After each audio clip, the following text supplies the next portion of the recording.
story begins in a world where demi-humans are slaves to humans. Our protagonist, Banaza, is nice to the demi-humans, but he is hated by the humans because of it. Even the demi-humans warn him about being kind to them, but Banaza insists. Banaza wishes everyone could just get along, but not many feel the same way. Just then, Banaza gets summoned to another world where he is told that he is a hero candidate. He is now in the magical kingdom of Clyro, but they're in the middle of a prolonged battle against the Dark Army. The kingdom has been summoning potential heroes from other worlds in the hopes that they will fight the Dark Army for them. The first course of action is to assess Banaza's abilities. In exchange for returning to level 1 after being summoned to their world, candidates receive divine blessings from their gods. These are powers that no ordinary person can acquire simply by training. It is called divine revelation. Banaza is able to read their language, but everyone is horrified when the display shows that Banaza did not receive divine revelation. His stats are simply that of an ordinary person. This is incredibly disappointing, and the summoners deem this a failure. Banaza tries to tell them that he's just an ordinary merchant, so now he asks that they simply send him home. Just then, everyone is in awe of a different candidate as they state that someone has appeared who possesses powers worthy of the legendary hero. Everyone runs to this guy, as all his stats are level 999. They deem him their savior, and they beg that he fight for them. Banaza would just like to go home, but his words go unheard. He tries to think of a way to have them send him home, but the king is busy declaring that the blonde guy will be their hero. Sometime later, Banaza gets tossed into a carriage and taken away. A look back to just a moment ago shows the king telling Banaza that his summoning gate closed, and they can't send him home. The kingdom acknowledges that it's their fault, so they will compensate. Instead of simply getting rid of him, they will allow him to live in the dell as a forest in the north where he can live out the rest of his useless life. The only condition is that he not tell anyone about the mistake they made. On the way there, Banaza's escort explains that he's not allowed to speak to him. Banaza is very nice though, and he's able to get the guy to talk. He reveals that in this country it doesn't matter if you're a human or a demium, they're all treated equally. Banaza thinks about how things weren't looking so good at first. He has the worst stats, he's being forced to live in the forest, and there's some dark army threatening humanity. However, Banaza won't be looked down upon anymore, so he begins to think that this world might not be so bad. It takes 20 whole days for them to reach the forest. When they do, Banaza is given a bottomless bag that has enough money and food to last them for a while. Their driver warns that the Dark Army lurks around in this forest, so if he wants to live, then he encourages Banaza to get away from there as fast as possible. When alone, Banaza takes a sword from his inventory and notices some slime nearby.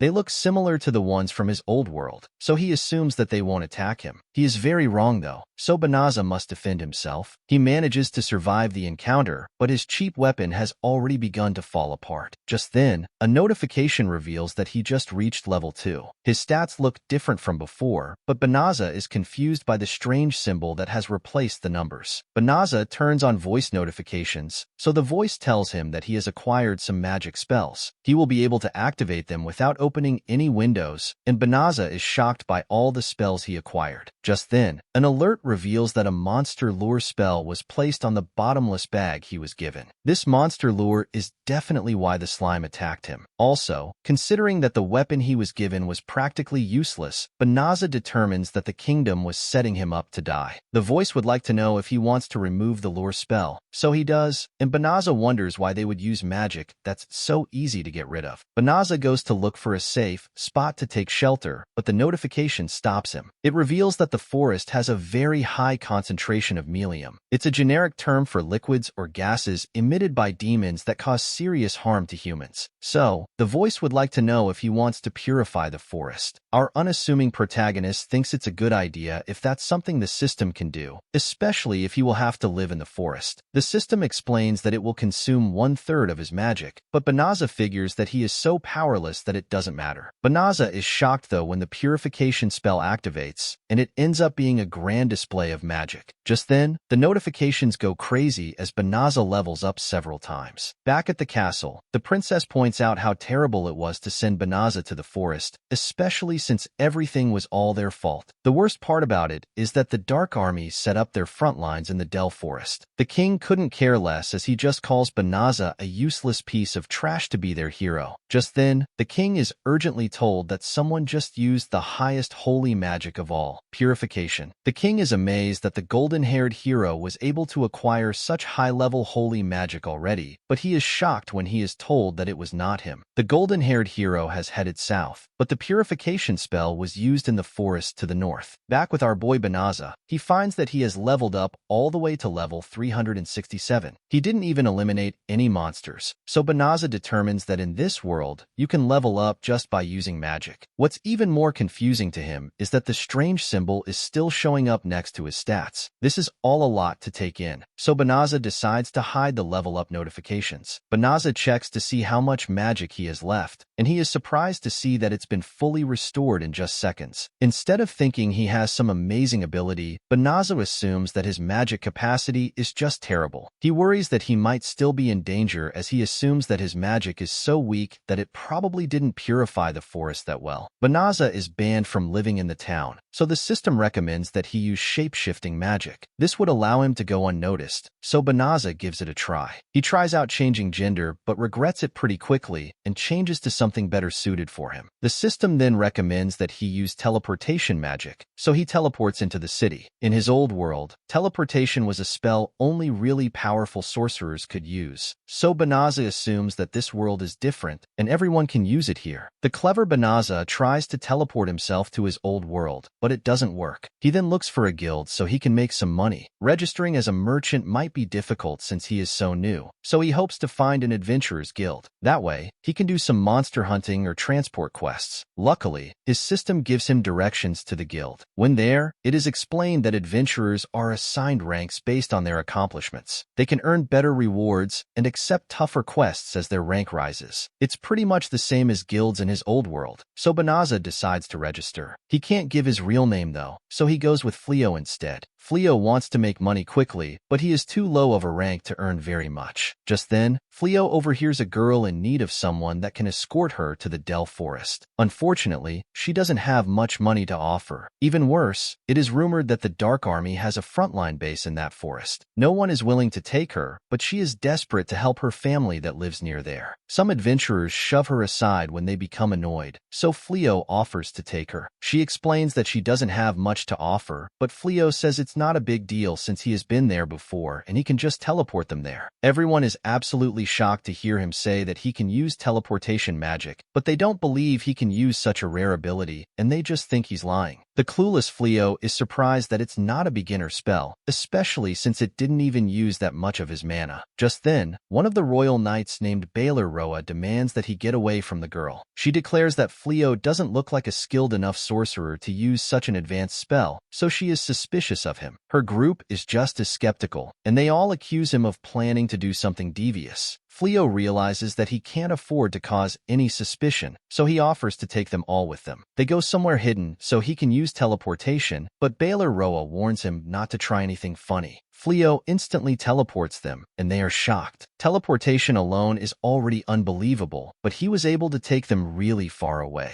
They wonder if he's a great sorcerer of the highest order, but Fleo just tells them that he's a rookie adventurer who can use a bit of magic. They all apologize for treating him so poorly, but he's just glad that they aren't suspicious of him anymore. Just then, the young girl notices that the forest is uncovered by a thick layer of Luhim anymore. Fleo prepares to tell her what he did, but his system warns that it's dangerous to inform a demon about him using purification magic. Fleo is confused by the mention of a demon, but Boza and her group aim their weapons at the little girl. The guild has been suspicious of her, so Boza demands that she show them her true form. The little girl acts terrified at first, but soon she shocks everyone when she reveals her true self. Her name is Fonri, younger sister of Fon Girl of the Infernal Four. She releases enough melium to bring all the girls to their knees, and Boza is shocked as she wasn't expecting the girl to be a demon related to the Infernal Four. Fenri is impressed to see that Fleo is unaffected by melium, so she decides to leave him for last. Fleo manages to save Boza, but knows that he won't be able to run away himself while still protecting the four girls. Fleo commands his ability to teleport all the girls away, and he impresses himself when it actually works. Fleo doesn't know why he was chosen to come here, but he refuses to be eliminated before he gets to do anything in this new world.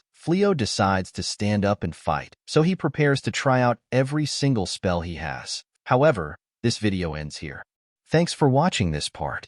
If this video gets 200 likes, I'll know you guys want me to continue this series and soon upload the next part. The link to the video will be in the description and pinned down in a comment in the comments section. See you later.